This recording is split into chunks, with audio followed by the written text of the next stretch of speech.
Ladies and gentlemen, the President-elect of the United States. 8 years later, Donald Trump is back at the center of American politics, standing tall and exuding the defiant confidence that has become his trademark.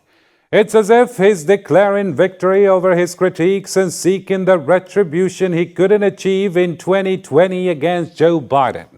Today, history was made as Trump was sworn in as the 47th President of the United States, a moment that caps off a campaign defined by deep political divisions and a platform rooted in conservative, so many might even say nationalist, policies. The world's attention is firmly fixed on Washington, as this inauguration resonates far beyond American borders, sparking strong reactions and debates everywhere. Tonight, we will unpack the key elements of this pivotal event, diving into the implications of Trump's return to power, the message it sends, and what it means for the United States and the entire world. With our panel of guests, we will analyze these pressing questions and more in tonight's special shortly.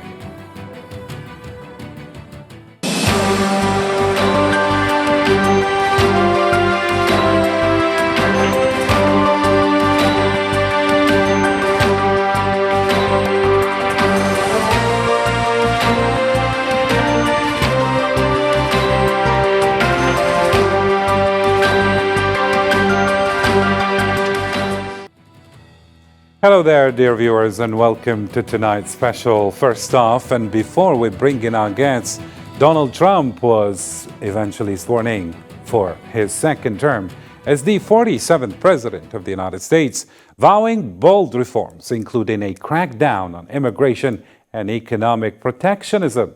His inaugural speech, promising to be a peacemaker and unifier, has sparked both applause and controversy as the nation braces for divisive, an ambitious second term. Let's follow the report by Yasin Erikti and we get back to the program. Donald Trump has taken the oath of office as the 47th President of the United States, vowing to usher in the golden age of America, put America first during his inaugural address inside the Capitol Rotunda. Frigid temperatures may have moved the ceremony indoors, but Trump's speech packed plenty of heat, sparking applause and controversy alike.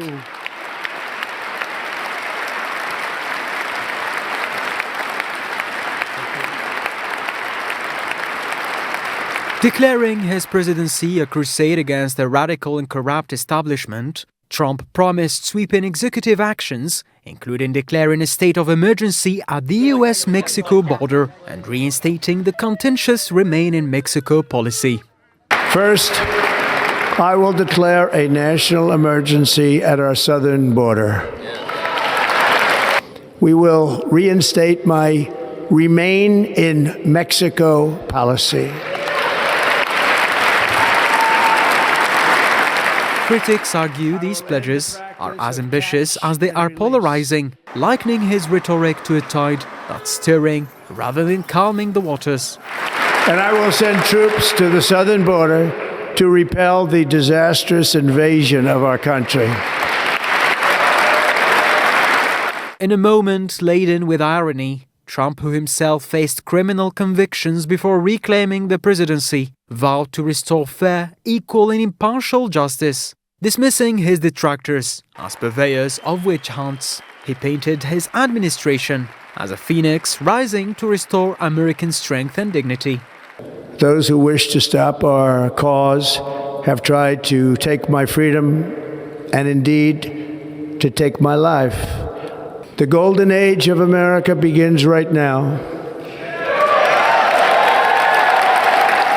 In a surprising pivot, Trump claimed the title of peacemaker, touting his administration's role in brokering a Gaza ceasefire deal. This agreement has led to the release of Israeli captives, a development Trump called his proudest legacy. Critics, however, argue his predecessor Joe Biden failed to pressure Israel to halt its bombardment of Gaza sooner. Trump also promised to end the war in Ukraine swiftly, a vow skeptics say sounds ambitious, but lacks concrete plans. While Ukrainian President Zelensky and Canadian Prime Minister Trudeau congratulated Trump, others described his speech as over the top, lacking in unity and bipartisanship. Meanwhile, protesters took to the streets of Washington, voicing their discontent with Trump's policies. As his speech echoed promises to be a peacemaker, the reality of sharp divisions within the nation remains stark. Whether Trump's lofty vision for America takes flight or hits turbulence remains to be seen. But one thing is clear, a new chapter in the country's history has begun, and it promises to be anything but dull. As the proverb goes, the proof of the pudding is in the eating, and Trump's second term is already serving a heady mix of ambition and controversy. All right, let's start our debate. Joining me live is Dr. Yvonne Ridley, a journalist and geopolitical analyst based in Scotland. Hello there, Yvonne. Can you hear me? Yes, I can. Thank you, ma'am, for agreeing to be with us in this special coverage. Yes, you're welcome. Our pleasure. And also from the UK, from London to be precise, is Mr. David Powell, a writer and commentator on Arab and international politics. Thank you, sir, for joining us. It's great to be with you. Thank you. Our pleasure. And we're also thrilled to welcome Mr. Mark Lowe, a geopolitical analyst, joining us from Genoa, Italy. Thank you, sir. Thank you very much for the kind invitation. We are also going to be joined later on by Dr. Abdenour Toumi, a geopolitical analyst and MENA affairs expert from Paris, France, and also Dr. Hamoud Salhi, an associate dean professor of international studies from California, USA. All right, let me kick it off with you, Dr. Yvonne Ridley. So we have seen Donald Trump being inaugurated and sworn in again for the second term. How do you see the promises that he made during his inaugural speech? Well, Trump isn't a man of his word. I think that his actions speak louder than his words. But I do think that we're in for quite a bumpy ride. And, this isn't a government of the people. This is a government, Trump's team is stuffed with billionaires. The super rich are said to be taking over Washington. And you just had to look at a few of the faces in this special event to see that this is a government rich, by the rich, for the rich. And yet there he is promoting himself as a man of the people, as one the common man. And of course, it couldn't be further from the truth. This is, as I say, this is a government that is stuffed with billionaires like Elon Musk. And it's very, he is the master at the art of deception. Thank you indeed. And what about you, Mr. David Powell? I mean, we have seen Donald Trump making a historic return indeed to the Oval Office, but there is no doubt that there is this question or pressing question that everyone seems to be asking, can his inauguration, fulfill sky-high expectations, as we have discussed with Dr. Yvonne earlier? Well, the expectations that he raised were indeed sky high. He talked about this is a day of liberation for the US. Really, it was a rather strange speech. He castigated the record of his predecessor, President Biden, and talked a lot about what he would do to make America great again, but it was a little light on detail, I must say. What I was looking for, and I'm sure many observers of US foreign policy, were what he was going to do on Ukraine, on the Middle East, and China, and really it was a little bit light on that. perhaps we'll get to talk about those three issues a little later. Definitely. And what about you, Mr. Mark Lowe? Do you agree? Can Trump live up to the promises of his campaign? Well, first, I would go back to what Yvonne just said in terms of Trump being a master of deception. Absolutely the case. He is noted for his somewhat bombastic declarations. You never actually see any details. There's never any indication as to how problem X or problem Y will actually be resolved. A gentleman that does create more question marks than anything else. Can he follow up on his promises? Undoubtedly, he will make his best efforts to do so on that which is possibly easier for him.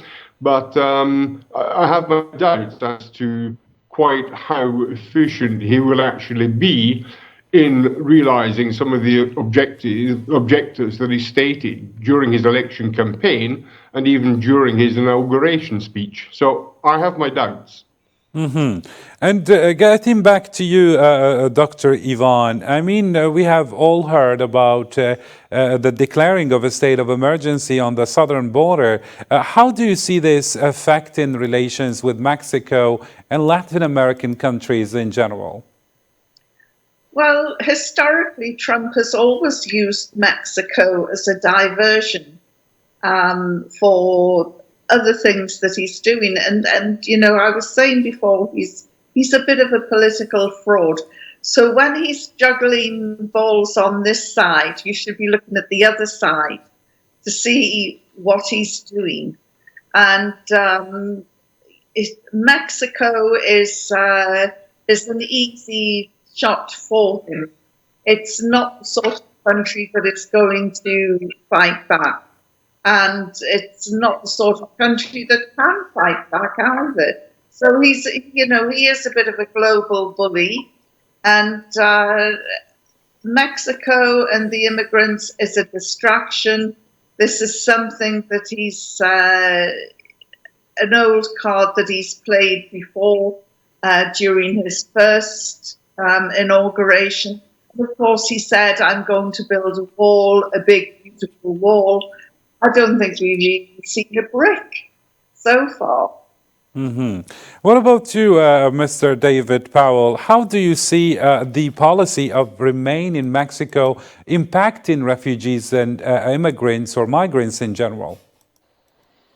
Well, it's very difficult to predict. I mean, he said he's going to send troops down to the border. He's going to zero immigration, zero illegal immigration coming across the border. I mean, these are, as Yvonne said, they're bombastic statements. Really, we wait to see what will actually happen on a Mexican border. I think more troubling for Mexico is probably the tariffs that he's threatened to bring in on Mexican imports, as well as Canadian imports, and indeed imports from other countries around the world, not least China.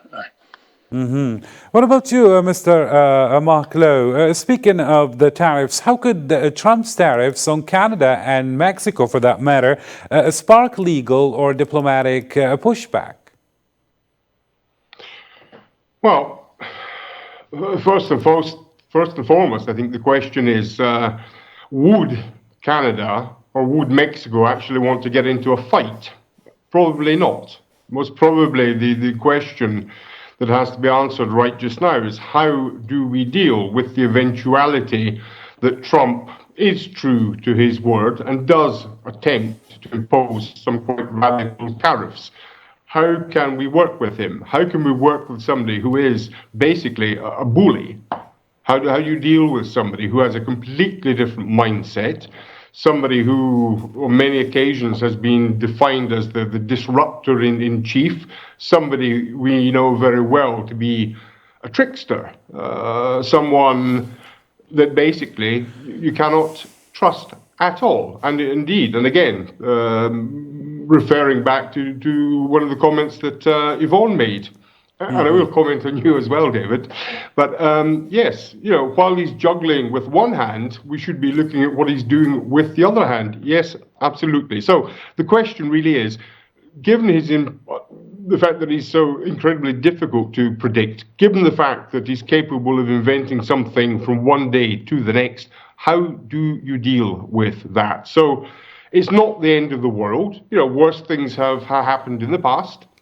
Just think about the dinosaurs who were living quite happily until a huge meteorite hit the planet Earth. So it's not the end of the world at all. It's simply a case of how do you adapt your strategies to deal with somebody who is extremely difficult to predict, somebody who is extremely difficult to negotiate with. How do you enter into negotiation and exit that negotiation with something that is favorable to your interests, while at the same time having satisfied the counterpart, which is of extreme importance. We all know perfectly well how easy it is to anger Trump. We know perfectly well how he reacts when he perceives having been slighted or not taken seriously enough. So at the end of the day, undoubtedly there will be some legal measures that could be followed through if existing accords, if existing relationships, contracts have been broken, have been abruptly interrupted. There are diplomatic measures as well that could be put into place. But the big question is, do you really want to get into an argument, to get into a fight with somebody like that? You probably don't. You probably want to work on finding a solution that allows you to negotiate a solution with them. Indeed. And back to you, Mr. David Powell. Mr. Marklow has just highlighted how unpredictable Donald Trump can be. But then when it comes to the war in Ukraine, he has been openly critical of U.S. involvement in the war. Do you expect his administration to kind of scale back the support or maybe continue providing aid to Kiev? How do you see it? Yeah, this is a really interesting question, and we all know that he promised during the campaign to resolve the Ukrainian war before he even took over as president. I mean, an incredible claim that has now obviously been disproved. And he made no effort to actually start negotiations, even during the period after his election. He could have done something from November till now, but he hasn't. So what is his policy in Ukraine? Well, I don't think the US is going to cut aid to Ukraine for one simple reason. At the moment, Ukraine is suffering badly and is being pushed back in this war. So if the US were to cut support now, it would basically lead to Ukraine's defeat. And I don't think he wants that. I think he's looking for a negotiated deal. He is after all, presenting himself as the great deal maker in so many fields. I think he wants to make a deal in Ukraine, but he knows to do that, really, military support has to be maintained for Ukraine. What he really wants to do is get to the Europeans to spend more. He thinks the US is doing too much. This is basically a European conflict, and the European states are not paying enough for their defense. So he's putting a lot of pressure on particularly countries like Germany, who don't even pay 2%. Of their GDP on defence, to spend up to, well, he's talking about up to 5%, which would be a huge leap for European states. But anyway, that's the pressure to get Europe to do more. He's not going to cut aid for Ukraine. Well, he's already appointed an envoy for Ukraine, Keith Kellogg, who's going to be going to Europe and talking to European states about how to move forward on Ukraine, and he's talking about getting a solution in 100 days. So there's a much more realistic outlook from this administration about what they can do. It's no longer saying we're going to resolve this overnight. They're talking about months to reach some kind of settlement.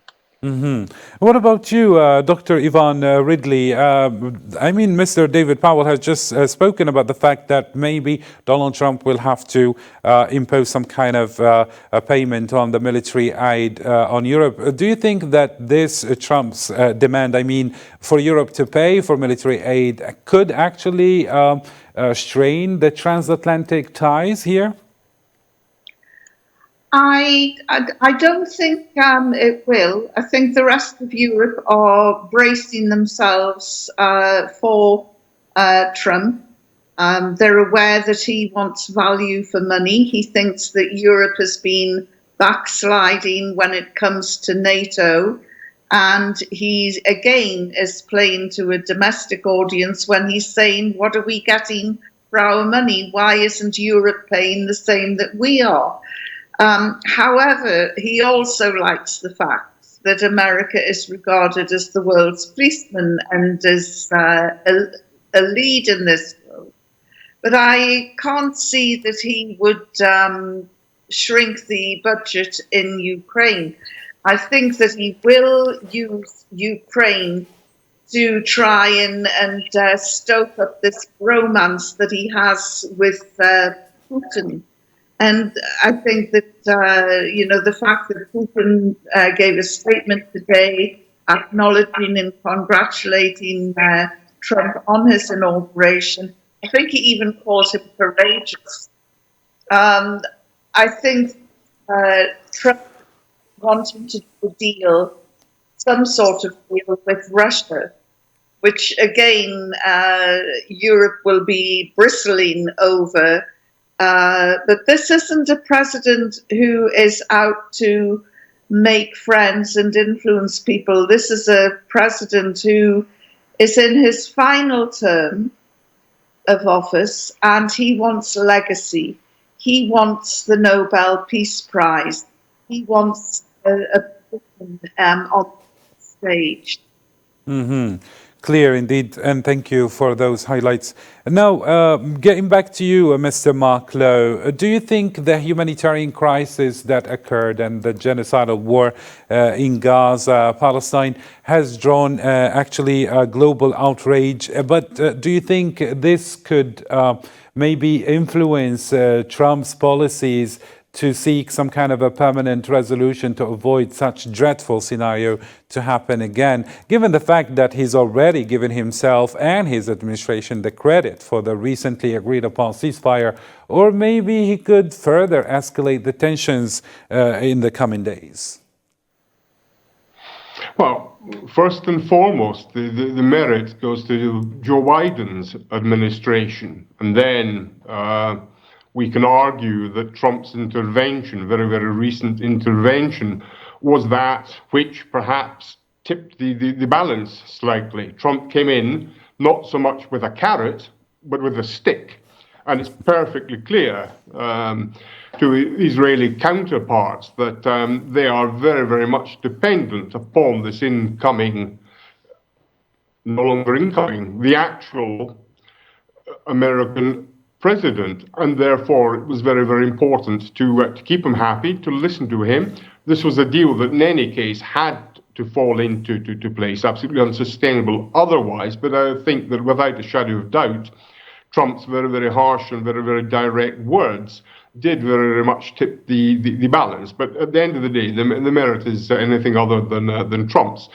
That said, we have an agreement in place that's a very, very delicate agreement. It's a very, very delicate agreement, first and foremost, because it's broken down into different phases. And between each of these phases, there are new rounds of negotiations. So it's very, very delicate. We have to keep our fingers crossed. So we do hopefully reach the end of the current agreement, but we are still left with the big, big problem of resolving the underlying problem itself. Now, until such a time as the underlying problem is actually resolved, my fear is that we won't see anything other than a continuation of the horrors that we've seen in the past. Hopefully not as horrific as what we've seen over the past year or so, but I'm speaking of the horrors that we've seen over the decades. I don't think that Trump really has any great understanding of what the big picture actually is. I would also question quite how interested he actually is in resolving the basic problem itself. But Does he want a Nobel Prize? He probably does. Will he get one if he resolves the Palestinian question? Most certainly, indeed. But first, you have to actually resolve the problem. And I have very, very serious doubts as to his will or indeed his capabilities to do so. I see. And Dr. Yvonne Ridley, Trump is portraying himself again as a peacemaker, a peacekeeper. What role do you think he actually played in the ceasefire agreement in Gaza here? Well, we had an unprecedented case of two presidential administrations being forced to work together, because 10 days before the inauguration, Trump made a telephone call to Tel Aviv, and he told them in no uncertain terms that he wanted some sort of peace deal to be brokered. And how influential he was, we'll probably find out weeks later. But he's certainly taking credit for it. And President Joe Biden positively bristled when it was suggested at the press conference that Donald Trump's influence had been brought to bear, and that it was his influence that had secured this peace deal. But the previous speaker is right. He is a man who is wanting to be regarded as a peacemaker, always made great play of the fact that he never initiated any wars when he was president. He sees wars as being rather a waste of money and resources when there's business to be had. And he enters the Oval Office at an interesting stage, because 2024 saw the most ever wars in the world, 22 in all. This is the highest number of wars since World War II. So, he wants to project himself as a man of peace. Amazing. Now, back to you, David Powell. How will Trump's approach to the Iranian nuclear file, for example, differ from Biden's strategy and the broader, let's say, MENA region in general? Yeah, this is really interesting, because although his envoy, Steve Wynkoff, was apparently influential in persuading Benjamin Netanyahu to sign up to this ceasefire deal in Gaza, you're right. Trump's interests go much wider in the region than the Israeli-Palestinian conflict. On Iran, I think he sees an opportunity here, because Iran is now in an unprecedentedly weak position militarily, having been attacked and had its air defenses basically stripped away by Israel. It's lost its proxies, Hezbollah mainly, but its axis of resistance around Israel has been broken by Israeli action. It's lost its ally in Syria. So I think Trump sensed that Iran is now in a weak position, and I'm sure he'll bring back this policy of maximum pressure on Iran that he followed during his first presidency, to try and use that to get the Iranians to pull back on their nuclear program. There is a possibility, of course, of military action here, because if these negotiations don't work, he may be thinking, well, without an air defense, then Iran's nuclear program and also its energy program, which is half owned by the Revolutionary Guard, could be vulnerable to direct military attack. So I think we're going to see heavy pressure on Iran diplomatically, but possibly militarily. Mm-hmm. And what about you, Mr. Mark Lowe? What is your prediction? How do you see or foresee Trump addressing the broader Middle East challenges, such as Iran's regional influence and maybe the role of the U.S. allies like Saudi Arabia? Mr. Mark, are you with me? So, very, very complicated question. Now, let's go in order. Trump is very lucky in the sense that, as David quite rightly pointed out, Iran is not the Iran of 1 year ago. Iran is much, much weaker. It's also much weaker internally in terms of social discontent, etc. Now,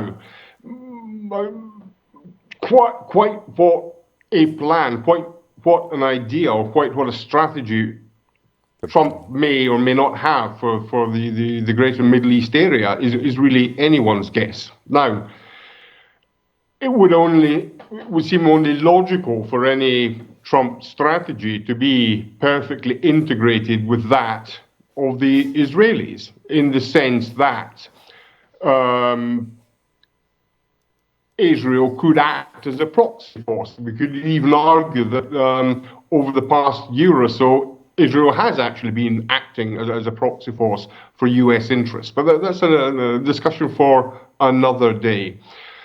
I would imagine that Iran will feature fairly high up on the Middle East priorities. I would imagine that it's up there with relaunching, trying to get the Israeli-Saudi relationship back on track, which of course was very, very much dependent on what was happening in Gaza, etc., etc. So times have changed. He's a luckier man than he would have been had he come to power a year ago. But again, I question his real interest in the Middle East. How interested am I, Donald Trump? How interested actually am I in the Middle East? I'm not sure. I'm not certain that he is particularly interested.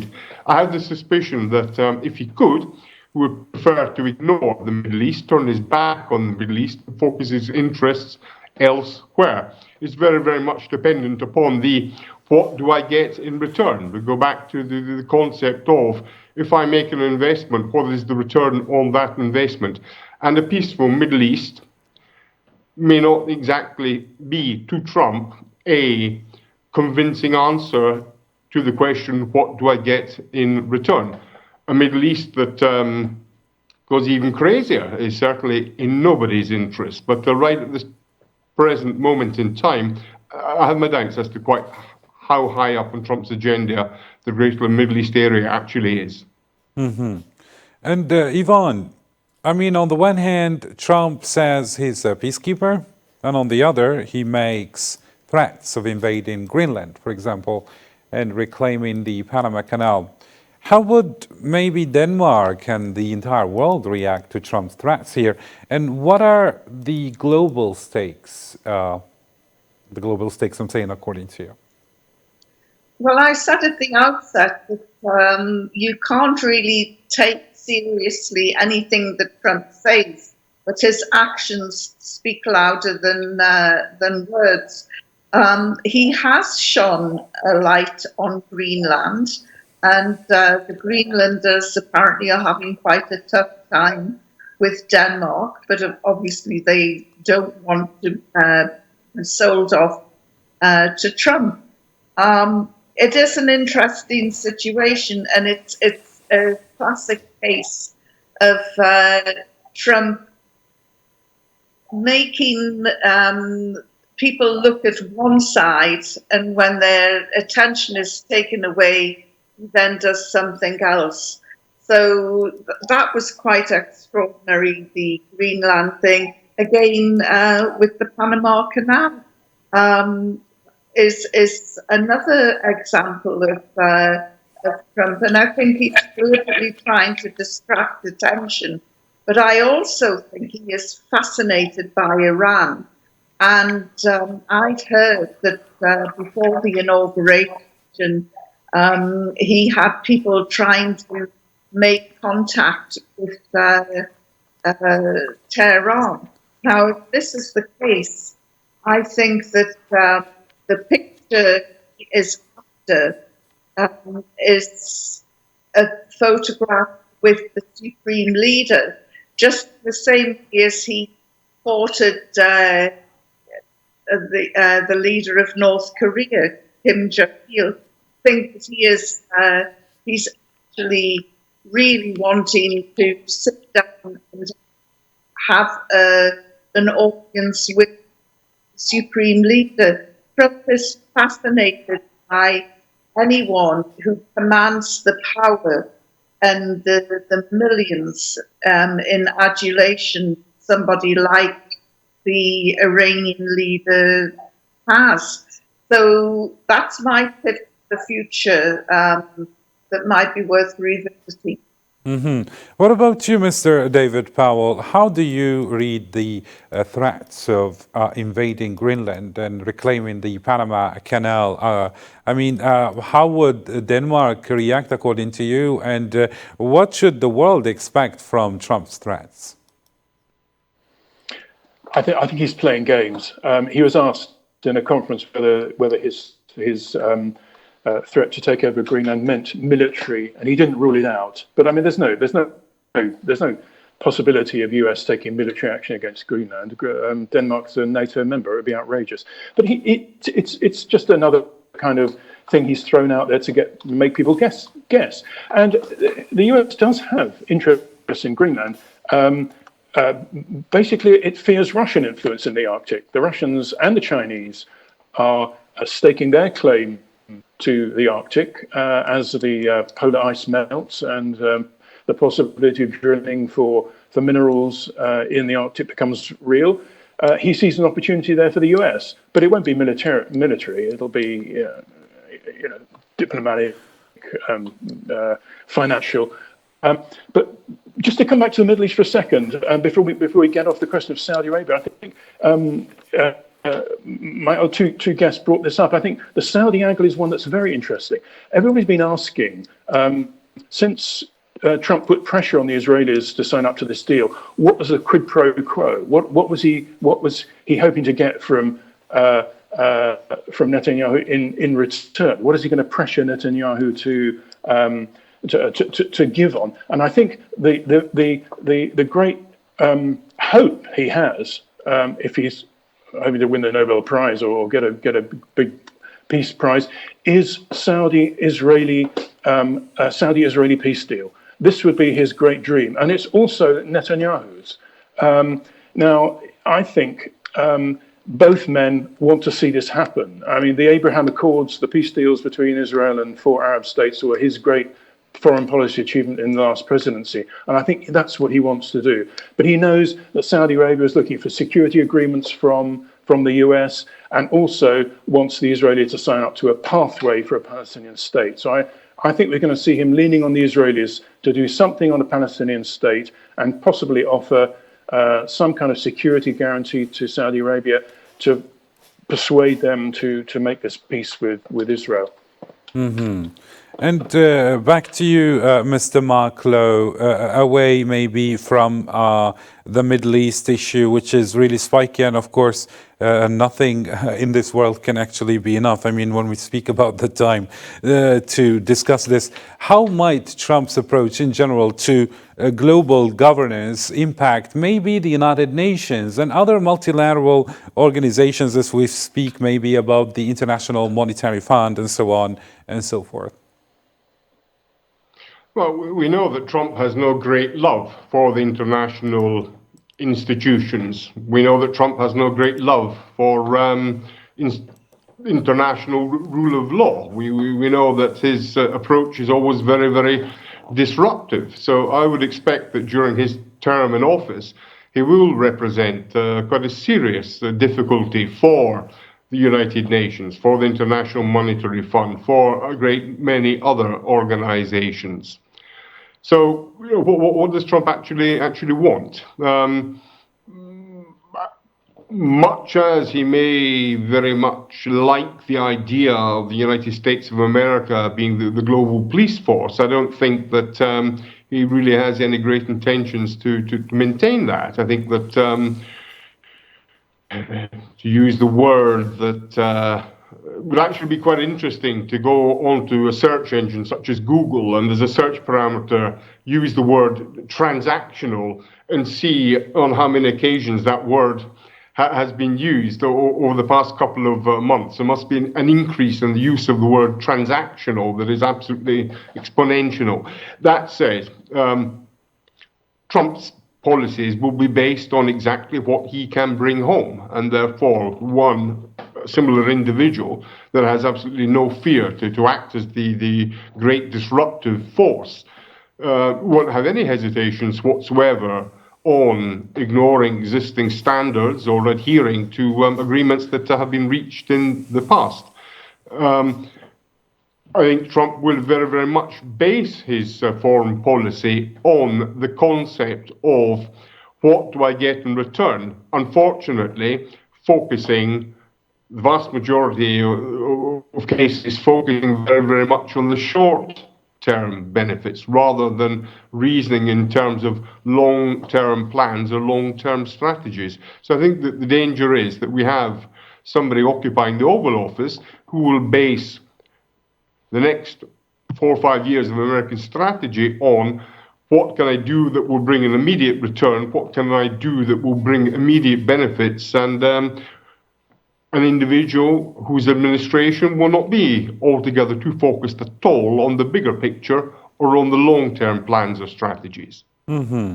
And what about you, Dr. Yvonne Ridley? How do you read this when it comes to the global governors of Donald Trump, and how do you see him actually dealing with organizations such as United Nations and other multilateral organizations? The UN has faced financial challenges since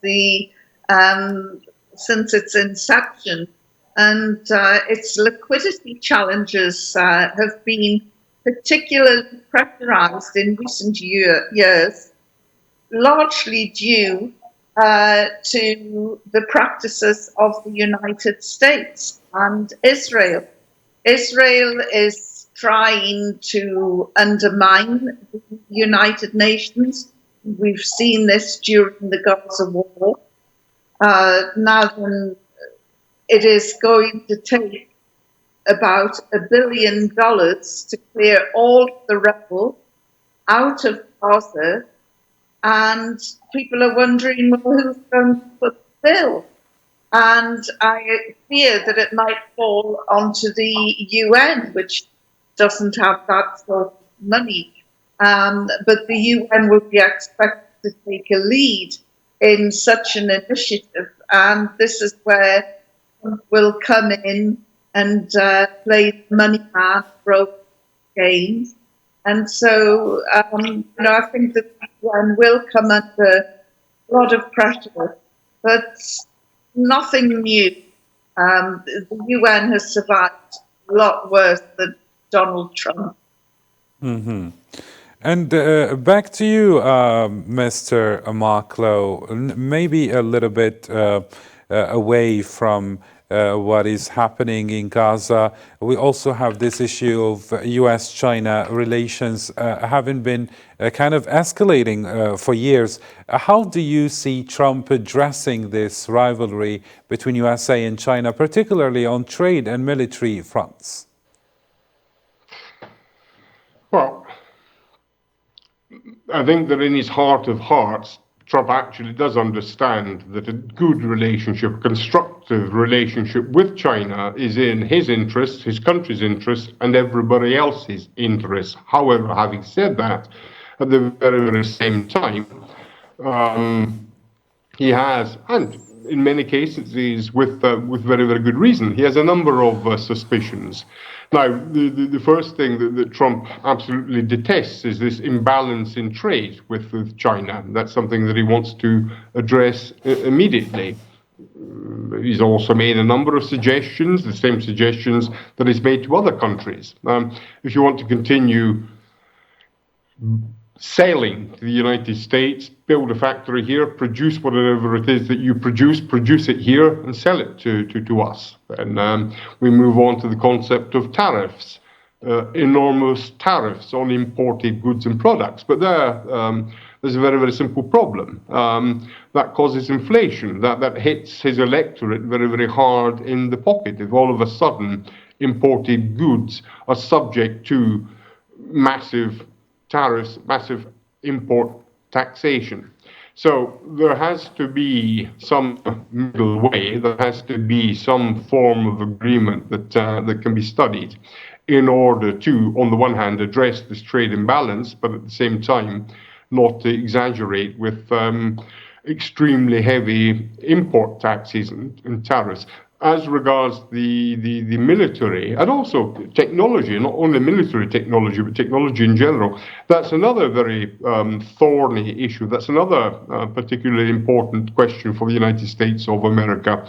China has made absolutely massive steps forward in its defense industry. It's managing to construct aircraft carriers. It's managing to construct fighter jets. It's managing to make huge steps forward that are obviously of a very, very great concern. And the United States of America, irrespective of who occupies the Oval Office, doesn't like to see China catching up on anybody else, never mind the United States of America. So there are serious issues of concerns there.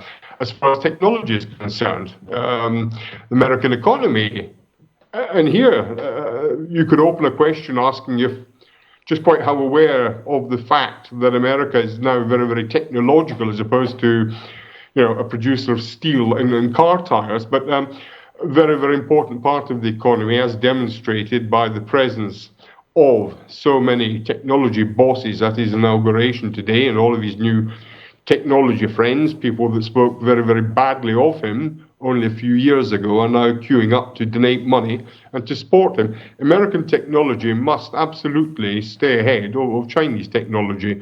So that's another form of war that we're already seeing, and I would imagine that we'll see an acceleration of technological dominance is absolutely of absolutely paramount importance to the United States of America. Good. Let me include David Powell here. When it comes to tariffs, Mark mentioned that one should not exaggerate, but how would Trump's 60% tariffs on China actually shake up the global economy, according to you? Well, again, Trump is a past master at making outrageous statements. And then when it comes to the reality of action, these are two very different things. So one always has to see Donald Trump as on the campaign trail. And really, he was still on the campaign trail today. I mean, talking to his base. So all these things that have been floated over the last few months before his election and since, you have to take with a grain of salt. What would 60% tariffs do? Well, I mean, it depends which way they bite. As Mark pointed out, tariffs can cause inflation inside the US. So they can protect industry if Americans then buy more domestic products rather than Chinese ones. That'll boost US industry. But if they keep buying Chinese products and they're going to cost more, that as Mark said, will put up inflation. So tariffs are not the great solution to the trade deficit between the US and China. How will China react is an interesting question. I mean, he offers on the one hand a hand of friendship. He invited President Xi to his inauguration. The president didn't turn up, but he sent the vice president for the first time, I think, to a presidential inauguration. And the vice president had a meeting with Elon Musk, one of these big tech billionaires who's now running the Department of Government Efficiency that Trump has set up. So, and as Mark pointed out, he had meetings with senior U.S. business officials today. So. It's difficult to predict how this is going to work out. I mean, obviously there was quite a painful, quite a bruising trade war between China and the US during Trump's first presidency. I think both sides are thinking maybe this isn't actually in our interest to do this. So Trump is talking tough because that's what he helped get him elected. He is talking tough, but how could Beijing respond to Trump's threat to revoke China's most favored, let's say, nation status, according to you? Sorry, could you just repeat that question? I didn't I said, catch it. among of the tough rhetoric that he repeated, Mr. David Powell, how could Beijing respond to Trump's threat to revoke China's most favored nation status? How would they respond? Well, they could respond by slapping tariffs of their own on US imports. It's all up in the air. I mean, this is just the start of the presidency. Obviously, there are going to be long negotiations between the two. So it's too early to say how China will react. They're going to sit back and wait and see what Trump actually does rather than what he says. All right, let's include Mr. Mark Lowe again here. And speaking of China, we can speak maybe of other economic alliances such as the Brics, which has become a formidable bloc in challenging U.S. economic dominance. Mr. Mark Lowe, how do you see Trump responding to this shift? Maybe is a global 10% maybe tariff a smart strategy or risky economic gamble when it comes to counterbalancing or imposing such tariffs on blocs like this? Well, just one thing, if I may, before I answer your question, just go back to something that David said, the concept of Trump being continuously on the campaign trail. I think that's a very, very important thing to say. It's very, very interesting, and it's something we have to bear in mind. When we hear Trump's outlandish or ridiculous statements, why is he making them? Not because he's mad. There is method to his madness, we hope. And part of that explanation is exactly what David just said. He is always on the campaign trail. That's a very, very interesting concept. All of that said, Brics is growing. Brics is growing very, very quickly, Brics Plus. And I think what is particularly interesting is to also reason in terms of what once upon a time were considered the non-aligned nations, which today, for some absurd reason, are very, very often referred to as the global south. In any case, we have lots and lots of nations that are quite happy to turn their backs on the traditional powerhouses, on the traditional blocs, and in particular ex-colonial powers or other countries that are considered as imperialist powers. And the United States of America has, in many, many different countries, been considered an imperialist power for a very, very long time. So we have this emerging economic powerhouse that still has a long, long way to go before it is any efficient form of alternative to the existing power blocks and economic blocks. But it is very, very concerning indeed, because given enough time and given the right form of leadership, then Brics, or shall we call it Brics Plus, there are so many nations that have been added to the initial list and so many that have been invited to join and are, for the time being, including Algeria, biding the time. So potentially this is a very, very powerful, not only in terms of economics, but also in terms of the demographic considerations that we have to make. But it still has a long way to go before it is actually to be considered as an alternative to the other larger markets and economic powers. How closely is the Trump administration studying the evolution of Brics Plus? Quite frankly, I don't have the answer to that question. I would imagine that there will be someone somewhere who's bright enough to realize that this is an emerging reality that will be ever more important, and therefore it is absolutely the case to study what it actually means for the United States of America, and therefore start to reason in terms of how do I deal with it, how do I interface with it. But that remains to be seen. Exactly what President Trump thinks in terms of this slowly evolving economic bloc, that is quite literally anyone's guess, and how he might react to the threat of such an important emerging power. probably isn't a case of anyone's guess. I think we can be more or less reassured that his reaction will be a knee-jerk reaction. His reaction will be quite radical. So if you are part of a bloc that I am not convinced in the sense that I perceive BRICS as a threat to American interests, then let me start putting some tariffs on imports from your countries. Let me start slowing down imports towards your country. Let me also start in a very, and this is rather dangerous, let's make a very committed start to withholding aid. And these are threats that Trump can make, because he can begin withholding aid to a lot of countries that are looking very, very closely at BRICS and looking at BRICS Plus in a very favorable manner. This is something that could be implemented absolutely immediately.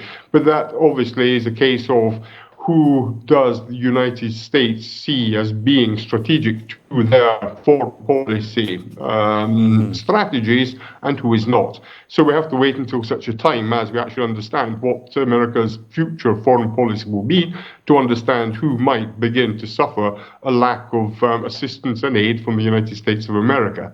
And Dr. Yvonne Ridley, of course, Trump seems to be up against a lot of challenges, and we have here the Taiwan issue, which remains a flag or a flashpoint. Now, could Trump's policies intensify the situation or maybe encourage dialogue when it comes to Taiwan? How do you read this yourself? Well, I think this is the area where Trump could come unstuck.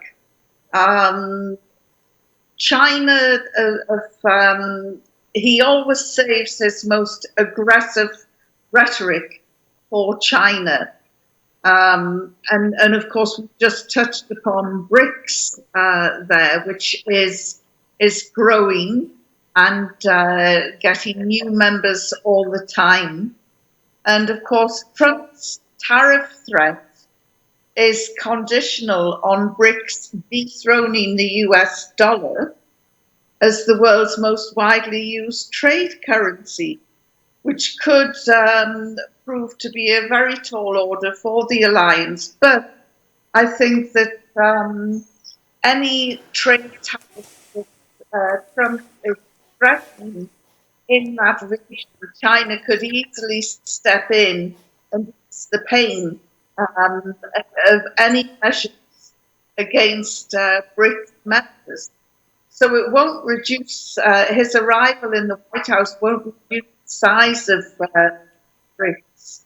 But I think it's severely underestimating President if he thinks that he will get away with these outrageous tariffs that he's trying to enforce. And as for Taiwan, I have a feeling that Trump is not as hot on Taiwan as, say, Nancy Pelosi, the Speaker, the late Speaker of Congress.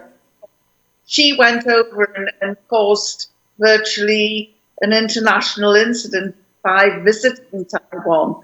The Chinese are very, very sensitive. But again, Trump has warned Taiwan that it can't guarantee being a forever threat in terms of military force. And the same message has gone out to the Philippines, and that is, if you want our support, you want our protection, you have to pay for it. Mm-hmm.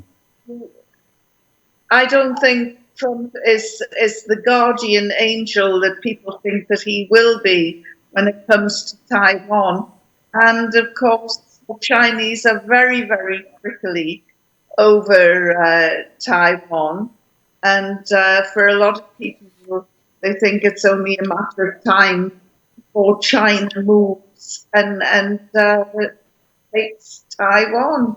It is the one potential hotspot that Trump could blunder in, and because of his inexperience as the US president, when it comes to diplomacy, he can't bully and cajole China in the same way that he has Tel Aviv. So this is an interesting hotspot. Indeed. And Mr. David Powell, when it comes to other issues, we can maybe speak a little bit about the climate. And here, how will Trump maybe handle international backlash if he withdraws again from the Paris climate agreement again?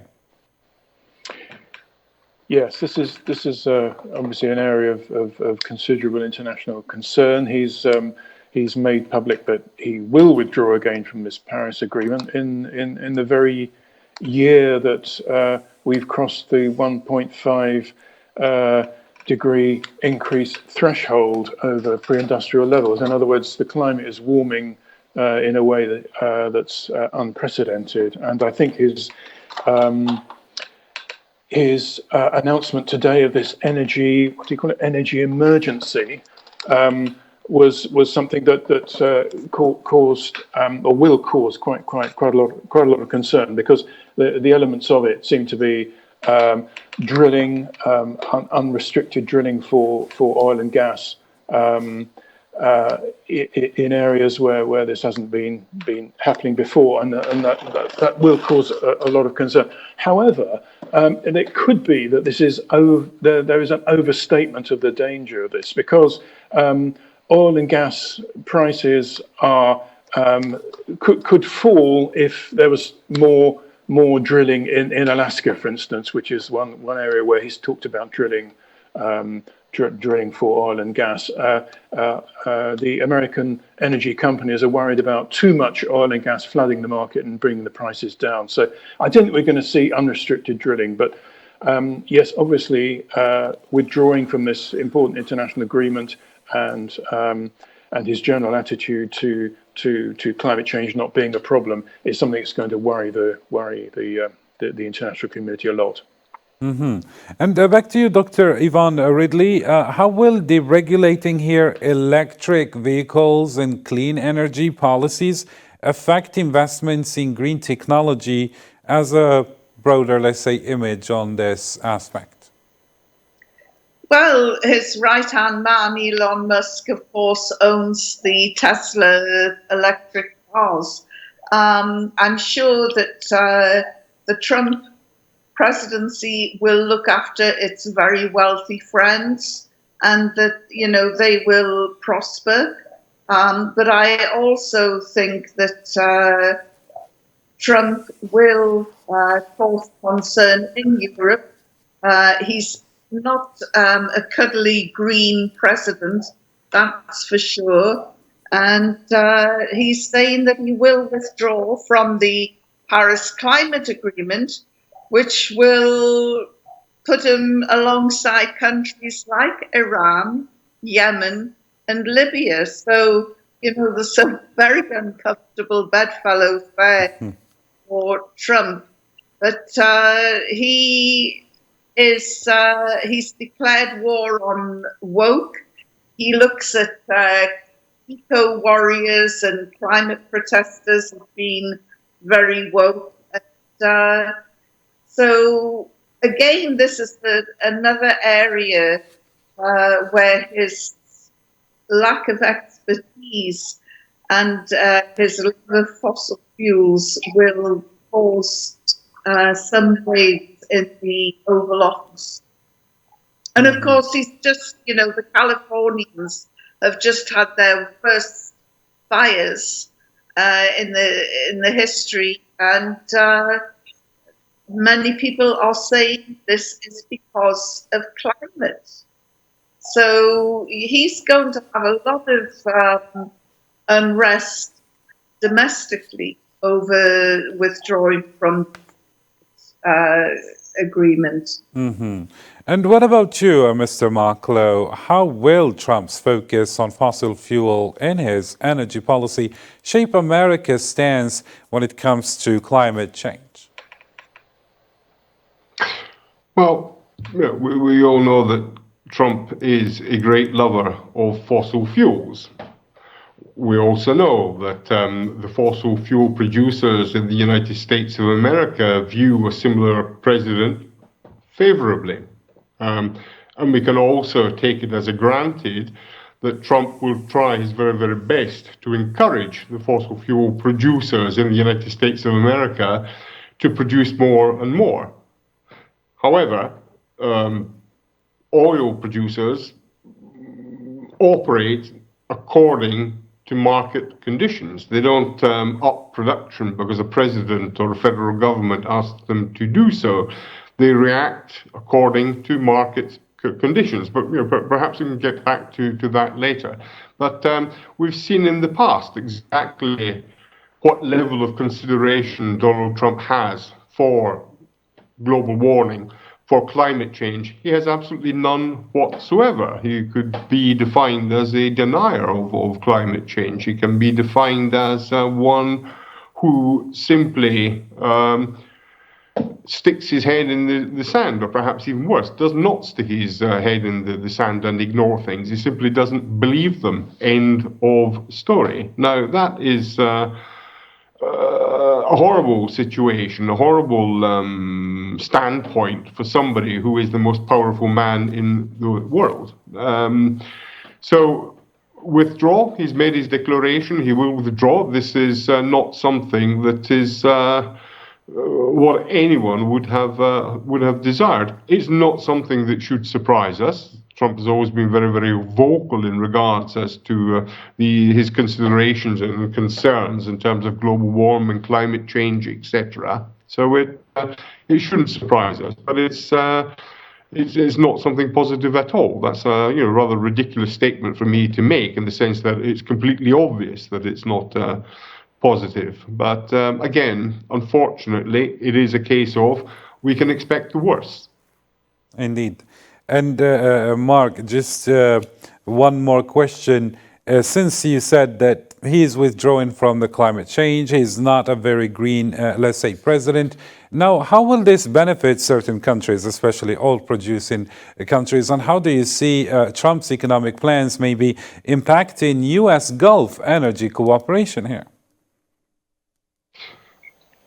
Well, if I can go back to what I said earlier on, the producers produce in accordance to specific market realities. So for example, the Chinese economy has slowed down, and so world demand for oil products has slowed down.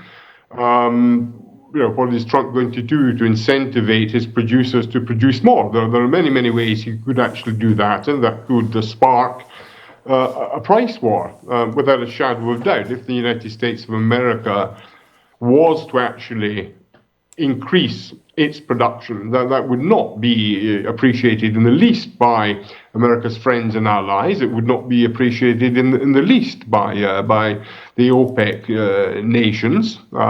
We could very, very well see one of the leading powers, of Saudi Arabia, at that point saying, fine, let's have a price war.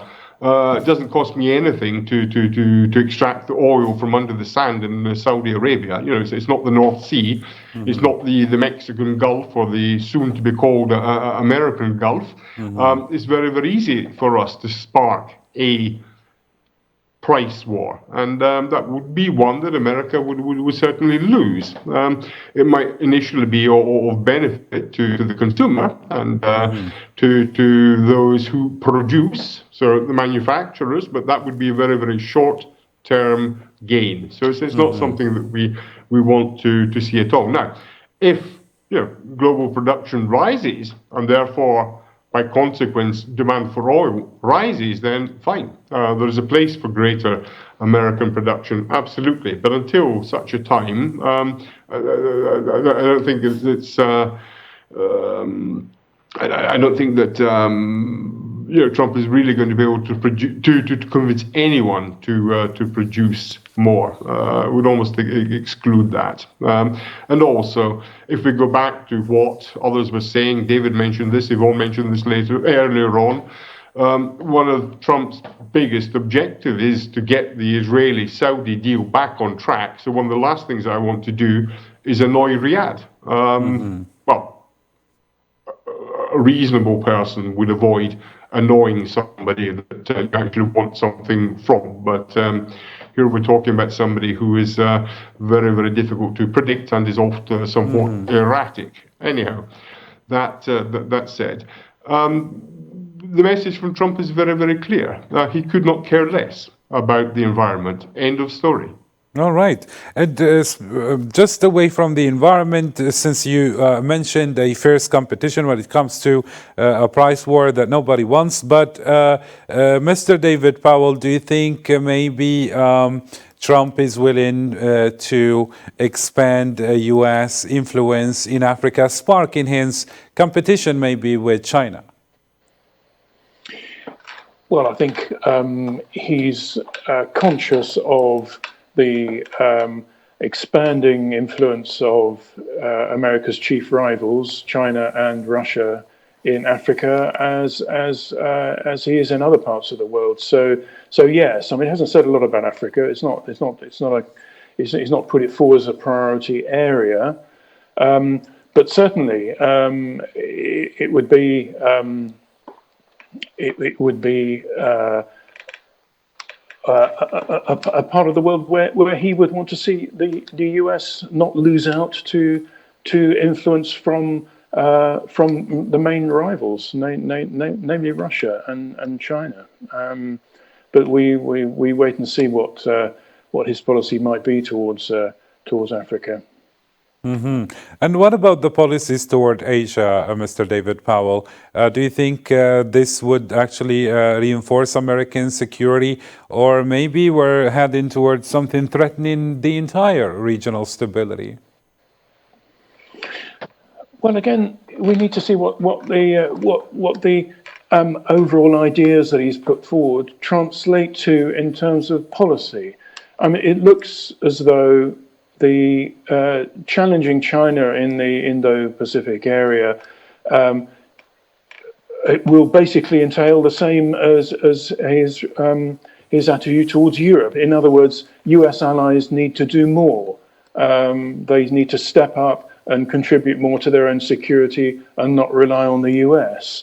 And that's what we're seeing. And there's a certain amount of trepidation on behalf of US allies like Taiwan, like the Philippines, like South Korea, who are obviously fearful of expanding Chinese threats in the South China Sea, what they are going to face in terms of a squeeze on US support. But it's all early days. I mean, there's nothing concrete, but it looks like the same kind of rhetoric will come from this Trump administration towards allies in Asia as it is to allies in Europe, indeed to all US allies, that they need to do more and step up more and pay more for their own security and not just rely on the US.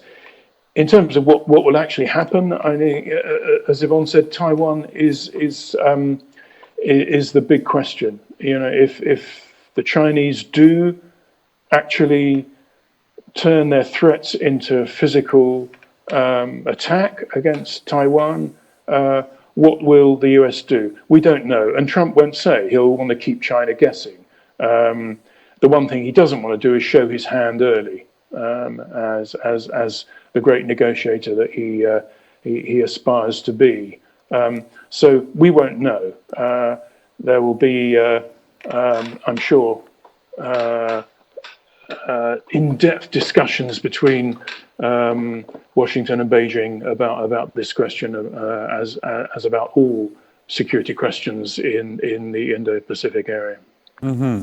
Thank you indeed. And just to include Dr. Yvonne on this other area that is very important when it comes to what critiques are saying or what observers are saying, do you think that what Trump is proposing to do is actually something that's signaling a move toward American isolationism, like America is going to be isolated? Or it's a bold attempt by Trump to expand American influence in maybe unconventional ways, let's say? Well, I think that America could be isolated by the rest of the world if he by pulling out on this climate agreement, and then he announced a national emergency that would allow him to reverse many of the Biden-era environmental regulations.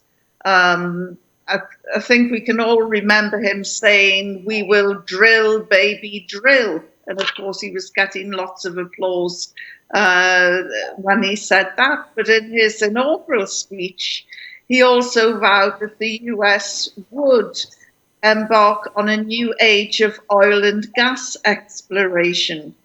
Well, we know that the Antarctic is absolutely rich in minerals, possible oil and gas. But we also know that Putin has invested in projects on the ice cap, and the Russian flag has been planted in the region. So that, that is going to cause an interesting flashpoint as well. We know that there's a huge oil reserve offshore in Gaza. Another reason why Israel was determined to have dominance in that area. And of course, there is this fascination that Trump has with Saudi Arabia, which I think is largely to do with business and trade more than anything else. America is addicted to oil and gas. So by turning away from the green lobby, I don't think it's going to cause too much hassle for him. Although I think that his presidency will be marked by a lot more street demonstrations. Thank you indeed, Dr. Yvonne. And any final remark, Mr. Marklow? Just very, very quickly, Yvonne's observation that America is addicted to oil, absolutely. And the people who elected Trump are addicted to oil. So he is on very, very safe ground there indeed. Going back to something that David mentioned, Trump will keep us guessing, absolutely. He'll keep us guessing in part because certain decisions will be made at the very, very last moment, and in part because it's part of his playbook. His keep everybody guessing strategy is core to his modus operandi. So if we want to know how seriously America is considering defending Taiwan, well, all we can do is hope for some leak of information from the Pentagon when somebody tells us that we've been wargaming, we've been conducting analysis, we've been evaluating a number of very, very different scenarios. So short of a leak coming out of the Pentagon, yes, we will be kept guessing until the very, very last moment. And close on this comment. I mean, at the end of the day, I think that we have very much to reason in terms of Trump's inauguration this afternoon being very, very much the end of the US-led multilateral order. And the American electorate are very happy with that. I mean, in a certain sense, Trump's first term in office was very, very much an experiment. But this time it's not an experiment. He has a very convincing majority. People wanted him back in office. And those that wanted him back in office are those who are absolutely fed up of the United States of America investing money in far-off places that the vast majority of people can't find on a map, never mind spell.